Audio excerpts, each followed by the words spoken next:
Amir Khan clearly confident, all the better for that time he spends in the States on his own with Freddie Roach. Realistically, who should he look for next? Well, it's let's put it this way, Andy. He's outside the box. He's a half-decent striker, but he's got 7 of the greatest goalkeepers in the world in goal, and he's got 12 of the greatest defenders in the world between him and the goal. I mean, it's such a division. I mean, there was a time when there would have been gaps. 5 years ago, there were some gaps. But I look at that there, and I just see quality, quality, quality. Edwin Valero, for instance, at number 10, he's fighting for the vacant WBC title. He's got 24 wins, 24 stoppages. I think about 14 or 15 are in the first round. I mean, it's absolutely staggering. You've got Yuri Romanov there. No one wants to fight him. They're just going to let him get old like Father Christmas, and that's understandable. Paul Moses there. We're going to talk in a moment. Juan Manuel Marquez. No one wants to fight him. Ricky Hatton doesn't even want to fight Marquez. Pac-Man doesn't want to fight Marquez. We're not even sure if Floyd Mayweather wants to fight Marquez. Amir? So where does he go? Well, listen, we're not even going to ask Amir. Now, the one route I can see happening is this guy, Paul Moses. He owns a slice, a lump, a part of the WBA title, and his manager is a great old friend of mine and one of boxing's true characters, a guy called Philippe Fondue, and I'm delighted to say, hopefully, that Philippe is on the phone. Philippe, are you there? Yes, I'm there, sir. How are you, my friend?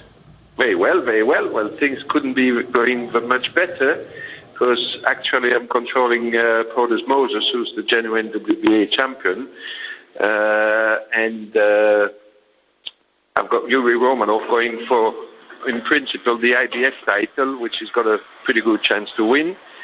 So it's all about having his feet in the division. I think that... Philip, let me ask you this, my friend. You're a man who knows your way around Europe, around the world, around America, around Britain. I mean, you're clever at negotiating things. Thank you. No, that's a compliment. I love you very much. Now, Philip, let me ask you this question. How does Amir Khan get to a world title fight? Is it through your man Moses, or is it through Romanov, if Romanov wins the vacant IBF title? Which way can he go, in your opinion? Well, both ways, I believe. Paul Moses is quite unknown, but he's undefeated. He's got the WBA world title. He's planning to defend it on a voluntary in Namibia on the 29th of May, most probably. And then after that, he's ready to accommodate Amir Khan whenever he wants, wherever he wants. Now he's you look after him, but he's co-promoted or promoted by Don King. Is that correct? Yeah, we've got a promotional agreement with Don King. Okay, now has King spoken to you or Frank Warren spoken to you since Saturday's fight in Manchester involving Khan and Barrera? Yeah, of course, Don spoke to me in Manchester and was saying that if everything goes well, he'd be ready to make any kind of deal suitable for all the parties with Frank Warren. Now, Romanov is actually only with me. Mm-hmm. And I'm negotiating actually to see which way to go and how to get him that world title fight IBF vacant, where is the mandatory. So could in theory Amir Khan fight your man Romanov for the vacant IBF? Is that a possibility, or have the IBF mandated other fighters? The IBF mandated the fight between Romanov and the guy who's with Don King. Okay. So Philip, right now, just quickly, are you confident that one of your two fighters will be in a fight with Amir Khan inside 12 months? Oh, I'm quite confident. Well, I don't control Amir Khan. It's Mr. Warren who does control him. Yeah, we'll talk to Frank in a minute. But obviously, the normal route for Amir Khan, the normal route would be to go and make a deal with either Romanov or Moses. Okay, Philip, they know where you are. Philip Fondue, thanks for sparing us a few minutes today. More than welcome. It's always a pleasure, Philip. Thank you. Thank you, Steve. Bye-bye. Thank you very much, Philippe. Let's speak to the man who knows more than anyone. Frank Warren is on the phone right now. Frank, welcome to the show. How you doing? Frank, your reputation was on the line at the weekend. You must be a happy man. Yeah, well, the reputation. I've got faith in Amir. Always had faith in him, and I thought that he would always have too much for Barrera. Is he now one of the best lightweights in the world then? Yeah, he's getting there. He's got a way to go still. I mean, he's had a couple of fights under Freddie Roach's tutelage. He's had Freddie in his corner only once, and I think he spent a total of nearly 3 months with Freddie, so he's got a way to go. But one thing that nobody can deny, that his defence is much more tighter, and that was always what we felt he needed to work on. And Amir's sort of has worked on it, and I think that showed on Saturday. And also, you look at him; he's getting more and more physically mature. He's getting stronger. So I was quite pleased with him. Now, Frank, the thing that interests me about this lightweight division, it doesn't matter how long we leave it, we're a year on from when we talked about it last, there's still about 10 really good fighters in that sort of top 10 or 12. Do you think it might take longer than a year to get Amir into a position in a world title fight that he can win and then can carry on defending? I don't know. Yeah, I mean, first of all, we had the deal I did with Don King was that Amir, if he beat Barrera, we were going to go for Bradley. Who got stripped for not making the weight. And, Nate Campbell. Nate Campbell. Yep. He got stripped for not making the weight. So that went out the window, and obviously the title was all fragmented after that. Amir just beat Barrera, who was ranked #1 by the WBO. I'm hoping he'll go into that #1 spot. Marquez is tied up, and there's talk of him going up in weight. So whatever happens within the next, certainly I think within the next 9 months or so, Amir will fight, for one of the titles, and I'll be focusing on that WBO route.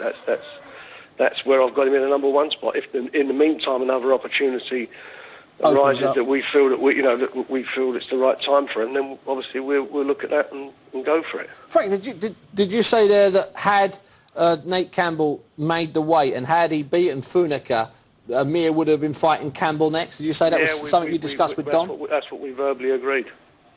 So that fell short when he didn't make the weight. He didn't make the weight. It was a shame because it would have been good for everybody. But that's what happened. Frank, was there a chance that maybe Amir's fight would be above lightweight and not defending one of those intercontinentals? Just to let his body have a bit of a break. I don't know really. I mean, that's at the moment is where he's getting bigger, but at the moment he is a lightweight, and I just want him to sort of. Basically, I like fighters, fighting near to the weight as possible. When they're if they're not fighting a title fight, to stay as tight as they can to the weight. I'm not a big believer of guys coming in 6-7 pounds overweight. I don't like those fights. I don't think carrying weight unless you can't make the weight. Carrying extra weight, all I think that does is handicap you. Now, Frank, we just spoke earlier on to Philippe Fondue, and he was talking about Paulus Moses as a possible route, or even Romanov, who's going to be fighting for the vacant IBF. Have you spoken to Don about that? Because Don's got a bit of Moses. I haven't spoken to him about Moses, but I've spoken to Philip about it. And again, it's just he's one of the options we've got to look at. And as I say, there are about 3 or 4 avenues to go down, and obviously over the next week or so we're going to start making some decisions. Now, Frank, also just before I let you go, this obviously got a lot of attention in America, and rightly so. Big name, big scalp, fantastic amount of coverage over there. Is there a chance, obviously with Amir training in America, the chance his next fight might be in America? Could be. Friend of mine, Robert Earl, Planet Hollywood, he's very keen for us. He came to the show on Saturday. He's very keen for us to go over there. Again, it's something we've got to look at. It depends who the opponent is, but that's definitely something that if it didn't happen this fight, it'd certainly happen in the next couple. All right, listen, Frank, thanks very much for finding some time to come and discuss Amir Khan. Thank you, boss man. Thanks a lot. All the best, Steve. See ya. So as always, plenty of opinion where Amir Khan is concerned. The question is, though, what are the facts?